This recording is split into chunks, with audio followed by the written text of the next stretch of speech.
Hello friends. तो साथियों, आज स्टैटिक जीके के बहुत ही इम्पोर्टेंट क्वेश्चंस इस क्लास में देखेंगे। टोटल नंबर ऑफ क्वेश्चंस की बात करें तो ये शॉर्ट वीडियो होने वाला है, 50 क्वेश्चंस रहेंगे। लेकिन यकीन मानिए दोस्तों, आज जो आपको क्लास करवाएंगे और ये जो 50 क्वेश्चंस आपको करवाएंगे इस क्लास में, ये बहुत ही इम्पोर्टेंट है। आप चाहे किसी भी एग्ज़ाम की तैयारी कर रहे हो, ये क्वेश्चन बहुत ज़्यादा बार पूछा जा चुका है उन परीक्षाओं में और आगे भी आपसे पूछे जाएंगे। आपको खुद पता है कि जीके में सबसे ज़्यादा क्वेश्चन अभियों के एग्ज़ाम में स्टैटिक जीके से पूछे जाते हैं। तो चलिए फिर अपने इस शानदार सेशन की शुरुआत करते हैं। आप सभी से रिक्वेस्ट है, वीडियो को एक लाइक ज़रूर कर दीजिएगा और क्लास को अपने 5 दोस्तों के साथ कम से कम ज़रूर शेयर करना। नमस्कार साथियों, मेरा नाम है सुभाष राज और स्वागत है आप सभी साथियों का स्मार्ट स्टडी 2.0 यूट्यूब चैनल पर। तो देखिए, पहला क्वेश्चन है, जनसंख्या की दृष्टि से भारत का सबसे बड़ा केंद्र शासित प्रदेश कौन सा है। बहुत ही इंपॉर्टेंट क्वेश्चन है ये, ध्यान से देखिएगा।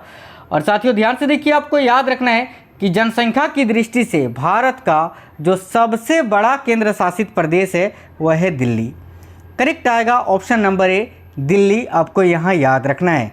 अगला है, भारत की उच्चतम जनसंख्या वृद्धि दर किस दशक में रही थी।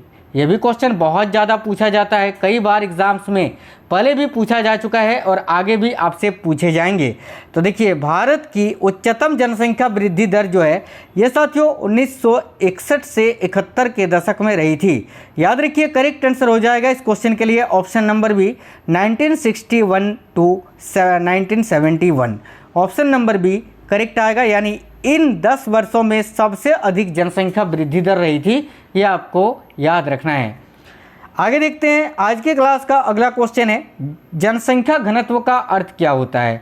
हम जो साथियों डेली पढ़ते हैं जनसंख्या घनत्व, जैसे कि पढ़ते हैं कि भारत का कौन सा राज्य है जिसका जनसंख्या घनत्व सबसे अधिक है, तो आप बताते हो सर बिहार राज्य का। अगर आपसे पेपर में पूछे कि किस राज्य का जनसंख्या घनत्व सबसे कम है, तो आंसर होगा अरुणाचल प्रदेश का। लेकिन ये जो जनसंख्या घनत्व है इसका अर्थ क्या होता है, तो देखिए करेक्ट आएगा ऑप्शन नंबर सी, प्रति वर्ग किलोमीटर में रहने वाले व्यक्तियों की संख्या। यानी एक वर्ग किलोमीटर में कितने व्यक्ति रहते हैं उसी को जो है ना जनसंख्या घनत्व कहते हैं, याद रखना। अगला क्वेश्चन है, क्यू किस खेल से संबंधित है।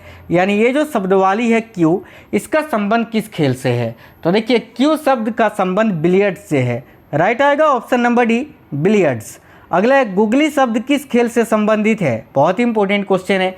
तो देखिए, गुगली शब्द जो है ये साथियों क्रिकेट खेल से संबंधित है। Option number B, cricket. अगला है, किस खेल में बुल्स आई शब्द का प्रयोग किया जाता है। तो वह कौन सा खेल है जिसमें बुल्स आई शब्द का प्रयोग किया जाता है, याद रखिएगा शूटिंग में। ऑप्शन नंबर डी करेक्ट होगा, शूटिंग। अगला है, भारत में पहली पंचवर्षीय योजना के दौरान स्थापित उच्च शिक्षा का सांविधिक निकाय कौन सा था। देखिए, भारत में पहली पंचवर्षीय योजना के दौरान स्थापित उच्च शिक्षा का सांविधिक निकाय कौन सा था, तो करेक्ट आंसर हो जाएगा ऑप्शन नंबर डी, विश्वविद्यालय अनुदान आयोग। याद रखिएगा, ठीक है, option number D correct answer हो जाएगा। और ये जो 5वीं पंचवर्षीय योजना है, इसी समय इंदिरा गांधी जी ने गरीबी हटाओ का नारा दिया था, जो कि 1974 से 78 तक चला था, केवल 4 ही वर्ष, याद रखना। अगला, निम्नलिखित नृत्यों में से कौन एकल नृत्य नहीं है। यानी ये जो शास्त्रीय नृत्य आपको दिख रहे हैं, इनमें से कौन सा नृत्य है जिसको अकेला नहीं किया जा सकता है। तो इस क्वेश्चन का करेक्ट आएगा ओडिसी। ओडिसी साथियों उड़ीसा राज्य का शास्त्रीय नृत्य है और ये एकल नहीं किया जाने वाला नृत्य है, याद रखना। बाकी देखिए, भारतनाट्यम ये तमिलनाडु राज्य का शास्त्रीय नृत्य है, कुचिपुड़ी आंध्र प्रदेश राज्य का शास्त्रीय नृत्य है, और यहाँ मोहिनीअट्टम की बात करें तो मोहिनीअट्टम जो है ये केरल राज्य का शास्त्रीय नृत्य है। ठीक है, निम्नलिखित में से कौन प्रसिद्ध वायलिन वादक हैं। तो इनमें से कौन एक प्रसिद्ध वायलिन वादक हैं, तो देखिए ऑप्शन नंबर ए करेक्ट आएगा, प्रोफेसर टी.एन. कृष्णन। अगला क्वेश्चन है, मोहिनीअट्टम नृत्य रूप का विकास निम्नलिखित में से किस राज्य में हुआ। तो मोहिनीअट्टम अभी आपको बताए थे कि मोहिनीअट्टम जो है साथियों केरल राज्य का एक शास्त्रीय नृत्य है, तो याद रखना इसकी उत्पत्ति केरल में ही हुई है। अगला क्वेश्चन है, क्वेश्चन नंबर 11, गुरु केलुचरण महापात्रा किस नृत्य शैली में निपुण थे।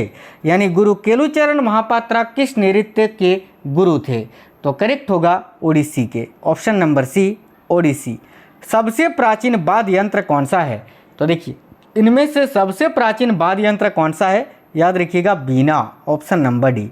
ध्रुपद गायन क्षेत्र में दक्षता प्राप्त बालकृष्ण बुआ का संबंध निम्नलिखित में से किस घराने से है? तो देखिए ध्रुपद गायन क्षेत्र में दक्षता प्राप्त बालकृष्ण बुआ का संबंध जो है वो ग्वालियर घराने से है, संगीत के ग्वालियर घराना से।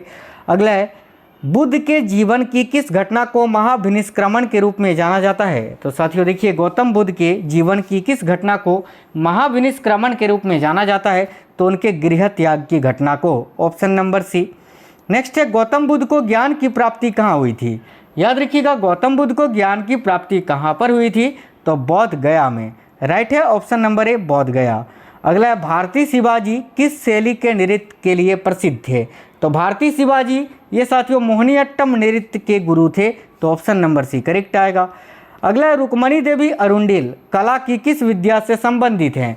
तो साथियों रुक्मणी देवी अरुंडेल का संबंध है भारतनाट्यम शास्त्रीय नृत्य से, ठीक है, तो करेक्ट आएगा ऑप्शन नंबर डी शास्त्रीय नृत्य। अगला क्वेश्चन है, दमयंती जोशी किस शास्त्रीय नृत्य से संबंधित है? तो दमयंती जोशी का संबंध किस शास्त्रीय नृत्य से है? तो याद रखिएगा कथक से, ऑप्शन नंबर डी करेक्ट आएगा कथक। अगला है, बिहू लोक नृत्य किस राज्य से संबंधित है? तो देखिए बहुत ही फेमस क्वेश्चन है। तो साथियों बिहू जो है ना ये किस राज्य का लोक नृत्य है? याद रखिए असम का, ऑप्शन नंबर बी असम। अगला है, पनिहारी लोक नृत्य कहाँ प्रचलित है? काफ़ी अच्छा क्वेश्चन है। याद रखिए पनिहारी लोक नृत्य का संबंध है राजस्थान से, ऑप्शन नंबर बी करेक्ट होगा। भांगड़ा कहाँ का लोकप्रिय नृत्य है? तो देखिए भांगड़ा जो है ना साथियों ये पंजाब राज्य का लोकप्रिय नृत्य है, ऑप्शन नंबर ए करेक्ट होगा। अगला, आईसीसी वर्ल्ड कप तथा सहारा कप किस खेल से संबंधित है? तो करेक्ट आएगा क्रिकेट से, ऑप्शन नंबर बी। सिंपल सा क्वेश्चन है, क्रिकेट करेक्ट आंसर होगा। सुल्तान अजलन शाह कप किस खेल से संबंधित है? तो देखिए सुल्तान अजलन शाह कप का संबंध है हॉकी से, ऑप्शन नंबर ए राइट होगा हॉकी। सीके नायडू ट्रॉफी किस खेल से संबंधित है? तो साथियों याद रखिएगा सीके नायडू ट्रॉफी का संबंध जो है वो भाई क्रिकेट से है, ऑप्शन नंबर ए करेक्ट होगा क्रिकेट। अगला है, देवधर ट्रॉफी किस खेल से संबंधित है? काफ़ी अच्छा क्वेश्चन है, याद रखिएगा देवधर ट्रॉफी का संबंध जो है वो क्रिकेट से है, तो ऑप्शन नंबर डी करेक्ट होगा क्रिकेट। मर्डेका कप किस खेल से संबंधित है? साथियों देखिए मर्डेका कप का संबंध जो है ये फुटबॉल से है, तो ऑप्शन नंबर बी राइट होगा। अगला है, सर जहां कप या विजय हजारे ट्रॉफी या एशिया कप किस खेल से संबंधित है? तो देखिए विजय हजारे ट्रॉफी, सर जहां कप, एशिया कप ये सभी जो है क्रिकेट से संबंधित है, ऑप्शन नंबर बी करेक्ट होगा यहाँ आपका क्रिकेट से। अगला क्वेश्चन है, निम्न ग्रैंड स्लैम टाइटल में से किसकी रोलैंड गैरोस टाइटल भी कहा जाता है? यानी इनमें से कौन सा ग्रैंड स्लैम है जिसको रोलैंड गैरोस भी कहा जाता है? तो याद रखिए करेक्ट आएगा यहाँ option number B French Open को। फ्रेंच ओपन का नाम साथियों रोलैंड गैरोस टाइटल भी है, याद रखना। नेहरू ट्रॉफी किस खेल से संबंधित है?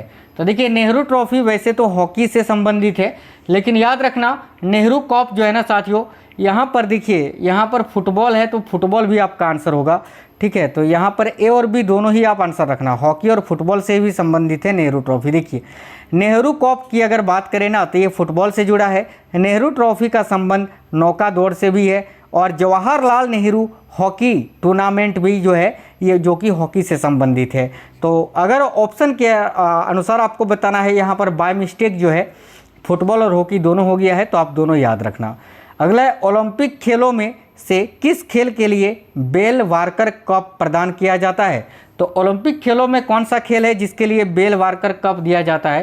तो याद रखिएगा मुक्केबाजी में, ऑप्शन नंबर बी मुक्केबाजी। दीपा कर्माकार किस खेल से संबंधित है? तो देखिए दीपा कर्माकार का संबंध जो है ये जिम्नास्टिक से है, ऑप्शन नंबर ए राइट होगा। अगला, निम्नलिखित में से कौन सा जोड़ा गलत है? तो साथियों देखिएगा इनमें से कौन सा जोड़ा गलत है ये आपको बताना है। तो भाई झूलन गोस्वामी का संबंध जो है वो क्रिकेट से है, बिल्कुल सही है, ठीक है। सानिया मिर्जा टेनिस से संबंधित है, साइना नेहवाल बैडमिंटन से, लेकिन सूर्य कुमार यादव शतरंज से नहीं क्रिकेट से संबंधित है, तो यही जोड़ा गलत है, यही आपका आंसर होगा ऑप्शन नंबर बी। अगला है, बुला चौधरी निम्नलिखित में से किस खेल विधि में सुविख्यात है? तो बुला चौधरी का संबंध किस खेल से है? तो याद रखिएगा तैराकी से, ऑप्शन नंबर सी तैराकी करेक्ट होगा। भारत में हरित क्रांति का उद्देश्य क्या है? देखिए भारत में हरित क्रांति का उद्देश्य है राष्ट्रीय खाद्य सुरक्षा, ऑप्शन नंबर ए याद रखना है राष्ट्रीय खाद्य सुरक्षा। हरित क्रांति से क्या अभिप्राय है? तो देखिए हरित क्रांति से क्या अभिप्राय है, तो उच्च उपज किस्म कार्यक्रम, यानी उच्च उपज देने वाली देखिए उच्च उपज देने वाली बीजों की जानकारी से। अगला है भारत में हरित क्रांति का पहला चरण, ठीक है, किस ईस्वी से किस ईस्वी के मध्य तक था? तो देखिए भारत में हरित क्रांति का पहला चरण जो है 1960 से 70 तक था। Option number C. निम्नलिखित में से कौन सा शासक शुंग राजवंश का अंतिम राजा था? तो देखिएगा शुंग राजवंश का अंतिम राजा कौन था? तो Devabhuti. Option number C correct है। शिशुनाग वंश का संस्थापक कौन है या फिर कौन था? याद रखिएगा शिशुनाग वंश का संस्थापक शिशुनाग ही था। अगला क्वेश्चन देखते हैं, नंद वंश का संस्थापक कौन था? तो भाई याद रखिएगा महापद नंद। ऑप्शन नंबर सी। आगे देखिए नेक्स्ट क्वेश्चन है, उगादि पर्व किस राज्य में मनाया जाता है? तो साथियों उगादि पर्व जो है ये कर्नाटक राज्य में मनाया जाने वाला एक त्यौहार है। Option number A right answer होगा, कर्नाटक। ठीक है। अगला बिशु पर्व भारत में अधिकतर कहाँ मनाया जाता है? तो याद रखिएगा बिशु पर्व भारत में अधिकतर केरल राज्य में मनाया जाता है। Option number B. गुड़ी पर्व किस राज्य में मनाया जाता है? तो देखिए गुड़ी पर्व जो है ना ये आपका महाराष्ट्र में मनाया जाता है। ऑप्शन नंबर सी। नेक्स्ट है, पुरी में रथ यात्रा किसके सम्मान में निकाली जाती है? तो साथियों पुरी में जो रथ यात्रा निकाली जाती है ये भाई भगवान जगन्नाथ के सम्मान में निकाली जाती है। Option number A. चपचार कूट त्यौहार ये कहाँ मनाया जाता है? याद रखिएगा चपचार कूट त्यौहार मिजोरम में मनाया जाता है। Option number C. अगला क्वेश्चन है, फिजी ने अपने देश के सर्वोच्च सम्मान companion of the order of Fiji से किसे सम्मानित किया है? तो साथियों याद रखिए करेक्ट आएगा नरेंद्र मोदी को। Option number A. नेक्स्ट है, प्रधानमंत्री नरेंद्र मोदी ने भारत की पहली जल मेट्रो परियोजना का अनावरण कहाँ किया है? काफ़ी अच्छा क्वेश्चन है ये भी, याद रखिएगा कोच्चि में। Option number A. प्रधानमंत्री नरेंद्र मोदी ने एशिया की सबसे बड़ी Hindustan aeronautics limited helicopter factory का उद्घाटन कहाँ किया है? तो इस क्वेश्चन के लिए आपका करेक्ट आंसर हो जाएगा साथियों, याद रखिएगा ऑप्शन नंबर बी, कर्नाटक में, कर्नाटक के तुमकुरू में। ठीक है। कौन व्यक्ति हाल ही में वर्ष 2023-24 के लिए ऑडिट ब्यूरो ऑफ सर्कुलेशन के नए अध्यक्ष बने हैं? तो देखिए इस क्वेश्चन का करेक्ट आएगा श्रीनिवासन के स्वामी। Option number B. Next question है, किस क्रिकेट टीम ने हाल ही में पुरुष एशिया कप 2023 का खिताब जीता है? तो भाई करेक्ट आएगा भारत ने जीता है। ठीक है, श्रीलंका को हराकर।